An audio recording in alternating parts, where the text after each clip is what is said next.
हम युवा देश की ताकत हैं, परिवर्तन लाकर मानेंगे, कर देंगे ऐसा काम जिसे सब मील का पत्थर जानेंगे, निष्काय नहीं होने देंगे इस भारतवर्ष की भूमि को, नव भारत को दुनिया वाले वैश्विक भारत के नाम से जानेंगे, वैश्विक भारत के नाम से जानेंगे। नमस्कार, मैं वासु प्रसाद गोंड भगवान बुद्ध के महापरिनिर्वाण स्थल एवं दीन दयाल उपाध्याय गोरखपुर विश्वविद्यालय का नेतृत्व करते हुए आज आप सबके सम्मुख वैश्वीकरण के दौर में भारतीय मूल्य विषय पर अपना वक्तव्य प्रकट करने के लिए उपस्थित हूं।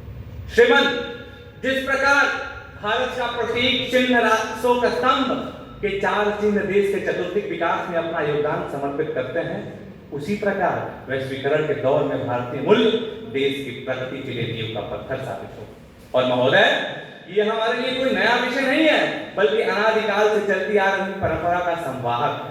महोदय, जब पूरी दुनिया कट्टरता, राष्ट्र, सभ्यता, संस्कृति, वेशभूषा इत्यादि पर बटी नजर आती है, उस दौर में हम अद्वैतवाद का सिद्धांत देते हैं और बाहें फैलाते हुए कहते हैं वसुधैव कुटुंबकम। यह समूचा विश्व हमारे लिए परिवार की तरह है।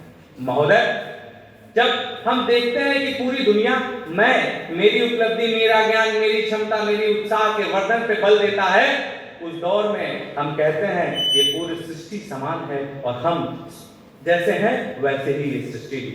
महोदय, हमारा सभ्यता और हमारी संस्कृति कहती है कि हमें सबकी मदद करनी चाहिए, पड़ोसियों के दुख में खड़ा होना और यथासंभव उनका मदद करना, ये भारतीयता के मूल्य में स्थित है। और इसे हम सिर्फ कहते नहीं है बल्कि करके भी दिखाते हैं। वो चाहे बाढ़ग्रस्त नेपाल हो, तुर्की में भूकंप विकराल हो या फिर कोरोना में हाहाकार हो।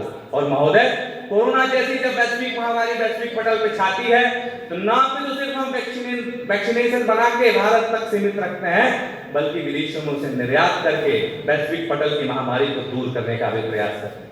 महोदय, हिंदुस्तान की जो वाकधारा है, सर्वे भवन्तु सुखिनः, सर्वे सन्तु निरामया, सर्वे भद्राणि पश्यन्तु मा कश्चित् दुर्भाग् भवेत्, अर्थात सभी सुखी हों, सभी निरोग हों, सब में विश्व कल्याण की भावना जागृत हो, और यही तो भारतीयता के मूल की पहचान है। महोदय, 21वीं सदी का भारत आज देश की प्रगति पे नए कीर्तिमान रच रहा है, लेकिन मैं आपके सम्मुख प्रश्न रखता हूं, क्या विश्वगुरु बनने के लिए सिर्फ आर्थिक संपन्नता जरूरी है? तो इसका जवाब नहीं निकल के आता है। हमें आर्थिक रूप से सशक्त तो होना ही है, लेकिन देश की प्रगति के लिए सांस्कृतिक मूल्यों की पहचान कर विश्व के पटल पर रखने की आवश्यकता है। इसलिए आइए हम ऐसे भारत का निर्माण करें जहां एक धारा और धारा में बहकर हर जवान, हर किसान, हर विज्ञान, हर अनुसंधान एक ऐसे भारत का निर्माण करे जहां ना तो सिर्फ हम आर्थिक प्रगति को बल दे, बल्कि सांस्कृतिक प्रगति पर भी अपना विशेष योगदान समर्पित करें। और इससे ना तो सिर्फ हम आर्थिक रूप से प्रबल होंगे, बल्कि सांस्कृतिक रूप से वैश्विक पटल पे एक ऐसा कीर्तिमान रचेंगे और गर्व से कह सकेंगे कि सारे जहां से अच्छा हिंदुस्तान हमारा, हम बुलबुले हैं इसकी, ये गुलसिता हमारा। महोदय, आज सर्वधर्म समभाव की स्थिति भारत के लिए बड़ी समस्या के रूप में जागृत हो रही है, जहां हम सभी धर्मों को समान मान रहे हैं। अन्य देशों में धार्मिक कट्टरता, रंग भेद और इत्यादि वर्णों के आधार पर हम देखते हैं कि विभाजन शुरू कर दिया जाता है, लेकिन भारत एक ऐसा देश जहां सबको समान, सबको एक स्थिति में देखा जाता है। महोदय, आज जब पाश्चात्य संस्कृति का प्रभाव पूरे विश्व के ऊपर लगातार बढ़ता जा रहा है, उस स्थिति में मुझे लगता है कि अतिथि देवो भव की ये वाकधारा अपने आप में हमें एक लौ जगाती है कि देश के लिए हमें कुछ करना है और देश के प्रति सजग होकर वैश्विक पटल पर इस भारत को स्थापित करना।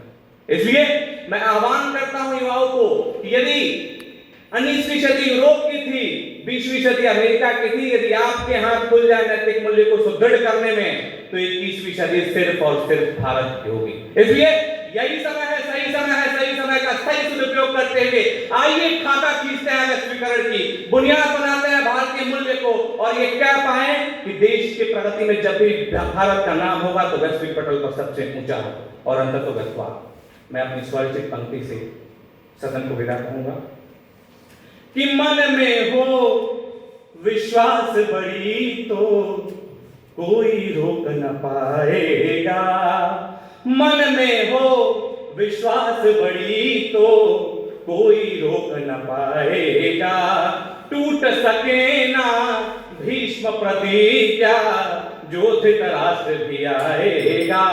इतिहासों में बनकर जीना इतिहासों से सीखा है। देश हमारा सबसे पहले चाहे जान भी जाएगा। देश हमारा सबसे पहले चाहे जान भी जाएगा। बहुत बहुत धन्यवाद। बहुत बहुत